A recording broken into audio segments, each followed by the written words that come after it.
আসসালামু আলাইকুম। ভারতে একটি নতুন বিতর্ক। নরেন্দ্র মোদী মুসলমানদেরকে উদ্দেশ্য করে কংগ্রেসকে জড়িয়ে যে বক্তব্য দিয়েছে তাতে বিরোধী মহলে ব্যাপক প্রতিক্রিয়া তৈরি হয়েছে। হাজার হাজার নাগরিক নির্বাচন কমিশনে চিঠি দিয়েছে, কিন্তু নির্বাচন কমিশন নির্বিকার। সে কারণে ভারতেও নির্বাচন কমিশন রীতিমতো প্রশ্নবিদ্ধ হয়েছে। অথচ নির্বাচন কমিশন বিজেপির ক্ষমতাসীন দলের বিরোধী কংগ্রেসের কাউকে কাউকে কোনোভাবেই ছাড় দিচ্ছে না, এমন একটি রিপোর্ট সৌম্য বন্দ্যোপাধ্যায় নয়া দিল্লি থেকে পাঠিয়েছে। প্রথম আলো সেটি প্রকাশ করেছে। এখানে বলা হচ্ছে, ভারতের হাজার হাজার নাগরিক নির্বাচন কমিশনকে চিঠি লিখে জানিয়েছেন প্রধানমন্ত্রী নরেন্দ্র মোদী কংগ্রেস ও মুসলমানদের নিয়ে নির্বাচনী সভায় যা বলেছেন তা ভয়ঙ্কর। ভারতীয় মুসলমানদের প্রধানমন্ত্রী সরাসরি আক্রমণ করেছেন। কমিশন ব্যবস্থা না নিলে তার সংস্থার বিশ্বাসযোগ্যতা ও স্বশাসনের চরিত্রকে প্রশ্নের মুখে দাঁড় করাবে। বিশিষ্ট নাগরিকদের চিঠি সত্ত্বেও নির্বাচন কমিশন কিন্তু নির্বিকার। প্রধানমন্ত্রীর বক্তব্য আদর্শ নির্বাচনী আচরণবিধি ভঙ্গ, রাজনৈতিক দল ও নাগরিক সমাজের দাবি নিয়ে একটি মন্তব্য তারা করেনি। অথচ এই কমিশনই মাত্র কদিন আগে এক বিজেপি প্রার্থীর বিরুদ্ধে আপত্তিকর মন্তব্য করার জন্য কংগ্রেস মুখপাত্র রণদীপ সিংকে 48 ঘন্টা প্রচার না করার শাস্তি দিয়েছিল। তার অপরাধ, উত্তরপ্রদেশের মথুরা কেন্দ্রের বিজেপি প্রার্থী হেমা মালিনীর বিরুদ্ধে কিছু কুমন্তব্য করেছিলেন।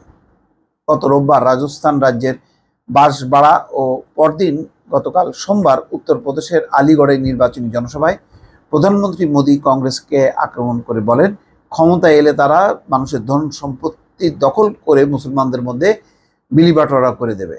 কথা তারা তাদের নির্বাচনী ইশতেহারেও জানিয়ে দিয়েছে। এইটা কংগ্রেসের বিরুদ্ধে মোদির অভিযোগ। পরপর দুটি জনসভায় মোদি আরও বলেছেন, তারা যখন ক্ষমতায় ছিল তখন প্রধানমন্ত্রী মনমোহন সিংও তার সরকারের এই ধরনের অভিপ্রায়ের কথা বলেছিলেন। দুই জনসভাতেই মোদি জানতে চেয়েছেন এই কংগ্রেসকে জনগণ ভোট দেবে কিনা। জানতে চেয়েছেন তারা কি চান, তাদের কষ্টার্জিত সম্পত্তি যারা শুধু কাড়ি কাড়ি বাচ্চার জন্ম দেয় তাদের মধ্যে বাটোয়ারা হোক। কাড়ি কাড়ি বাচ্চা দেয় মানে হচ্ছে এটা মুসলমানদেরকে প্রতি একটু তাচ্ছিল্য তুচ্ছ করে তিনি এই কথাটি বলছেন। তাদের সম্পদের মালিক হোক অনুপ্রবেশকারীরা, অর্থাৎ মুসলমানদেরকে এক ধরনের অনুপ্রবেশকারী হিসেবেও তিনি এটি উল্লেখ করছেন। নির্বাচন কমিশনের কাছে গতকাল সোমবার দুটি আবেদন পৌঁছেছে। একটি সংবিধানের প্রতি শ্রদ্ধাশীল নাগরিক সমাজের পক্ষে, তাতে সই করেছেন 2209 বিশিষ্ট নাগরিক। ইসিকে অবিলম্বে ব্যবস্থা গ্রহণ করতে বলে তারা জানিয়েছেন। যে ভাষায় মোদি কথা বলেছেন তাতে বিশ্বের কাছে গণতন্ত্রের ধাত্রী মর্যাদা হানি হয়েছে ভয়ঙ্করভাবে। দ্বিতীয় আবেদন পাঠিয়েছে সংবিধান বাঁচাও নাগরিক অভিযান নামের আরেকটি সংগঠন, তাতে সই করেছেন 17,400 মানুষ। সেই আবেদনে বলা হয়েছে, এই মন্তব্যের মধ্য দিয়ে প্রধানমন্ত্রী আদর্শ নির্বাচনী আচরণবিধি ভঙ্গের পাশাপাশি 1991 সালের জনপ্রতিনিধিত্ব আইনও ভঙ্গ করেছেন। কারণ ওই মন্তব্যের মধ্য দিয়ে প্রধানমন্ত্রী শুধু সাম্প্রদায়িকতাকেই উস্কে দেননি, মুসলমানদের বিরুদ্ধে হিন্দুদের ঘৃণাও বাড়িয়ে দিয়েছে। তো এই হলো অবস্থা। চরম বিতর্ক চলছে ভারত জুড়ে।